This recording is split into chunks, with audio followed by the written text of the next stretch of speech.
I love video games. So much so, I've always wanted to make my own games. I've always dreamt about creating my own Pokemon region, crafting my own League of Legends character, and even building little Lego towns, thinking it was my very own Lego game. Just the idea alone of building your own little interactive world was so exciting to me. Despite my ambition, the only thing stopping me was that I never really knew how to make my own games. I didn't know how to code, my art experience I wouldn't exactly call great, and I never knew where or how to get started. Going into college as a computer science major, not even considering the idea that I could make my own games professionally, I had no idea that in 2020 that I would begin my journey into game development. I'm Lawrence, also known as Emergency Player. I wanted to make this video to take a look back on my journey into game development, taking a look at the games that I've played and made, and see how I grew with each game as a developer, designer, and gamer. Okay, future Lawrence here. This will focus just during my time in college, since that's where most of my significant growth as a developer occurred.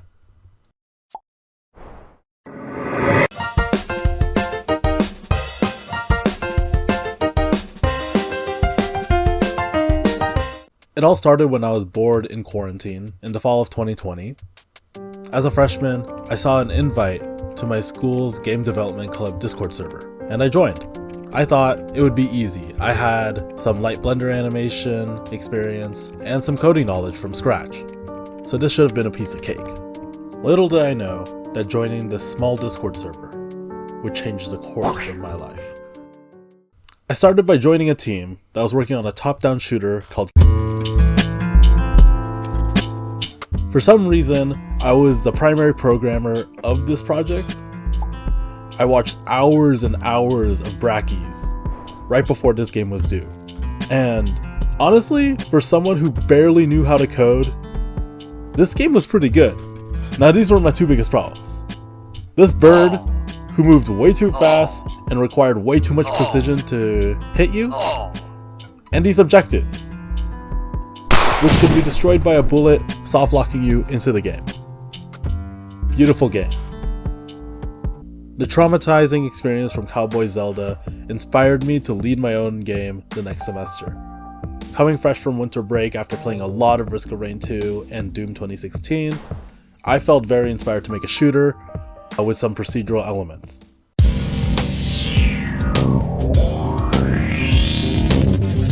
This ended up being one of the first 3D games of the club, and honestly, I think with what we had, this was a really good end result. We had 3 different enemy types, a bunch of different guns, even some light stat power-ups, and a really fun trailer. Labyrinth Run's success allowed me to win the secretary position for the game dev club for my second year of college. Around this time, I was thinking, damn, I should go into game dev professionally. Also around this time, the industry was going to. With now 2 games under my belt, I really wanted to try my first game jam. So during that summer of 2021, I participated in the GMTK 2021 Game Jam, and we made Stick to It. With a stronger knowledge of the Unity game engine, and my mom giving away my Wii to my cousins in Texas, I decided to start off my second year by remaking my favorite Wii game in Unity. We called this We Play Tanks.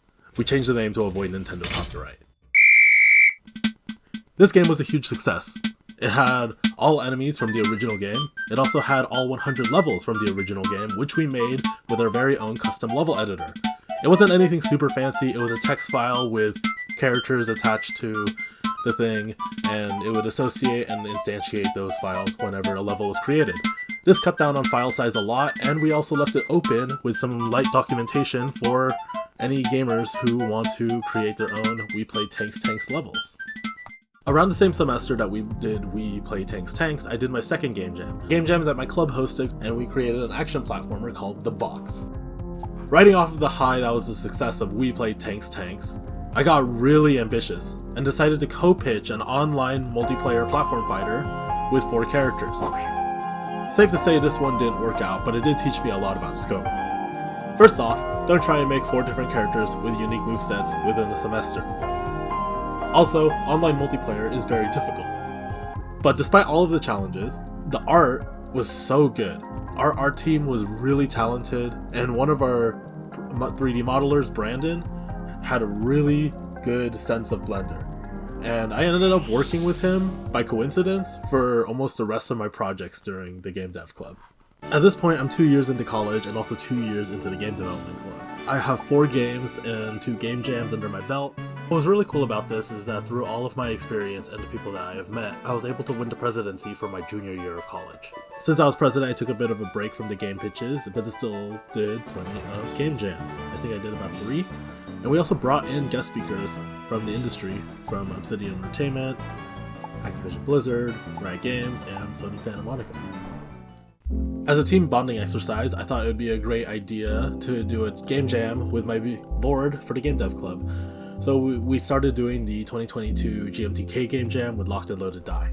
The next game jam that I did was the Halloween horror game jam that my club hosted.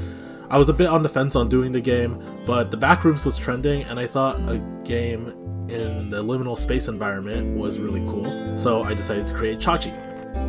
In my spring semester, we collaborated with the SGDA, a collection of game dev clubs across the West Coast, and the EGD, a collection of game dev clubs on the East Coast, to have our very own collegiate national game jam.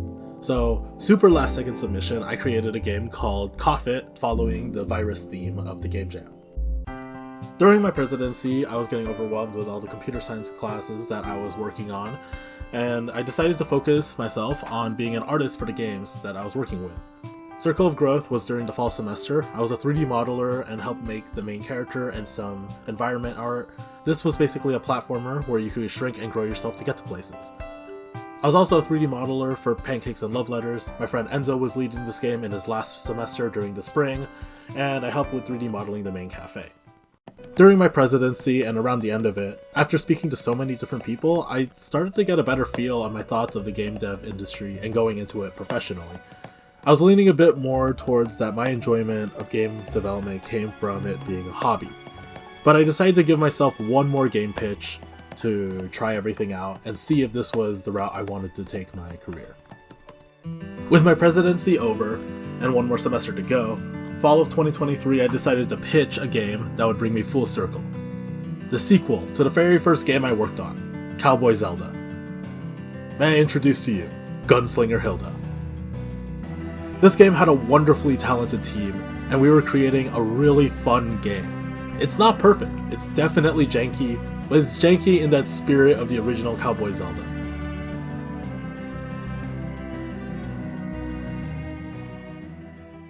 Writing the script and looking back, it is crazy that this all started just because I joined a random link to a Discord server for my school's game dev club. This club has given me so much on my journey as a college student, software engineer, artist, and game developer. It's given me such a strong community of friends who are passionate about the same things I'm passionate about, and it also gave me a much stronger sense of where I wanted to take my game dev passion. Opting for more of a hobby where I have more of a creative say of the game, which is the part I appreciate most about game development, versus a career in the industry where I function more as a cog in the machine, needing to rework my way up to have more of a say in the project. This video alone doesn't even bring up the other opportunities that I got outside of the club, like working on an actual online multiplayer game and publishing it to Steam, or how my experience here helped me land an internship at Nickelodeon Animation. The Cal Poly Pomona Game Development Club will always have a special place in my heart. And the real Cal Poly Pomona Game Development Club is the friends we made along the way.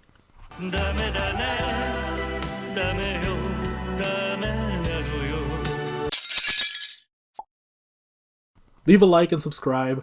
I plan on making more game dev vlogs, specifically on each of the games that I've listed here and some of the games that I worked on after college. Also talking about my time at Nickelodeon and probably some game reviews on all the Pokemon games that I've played because there's some really cool stuff that they've mentioned there, and seeing the growth and progression of Pokemon is really interesting.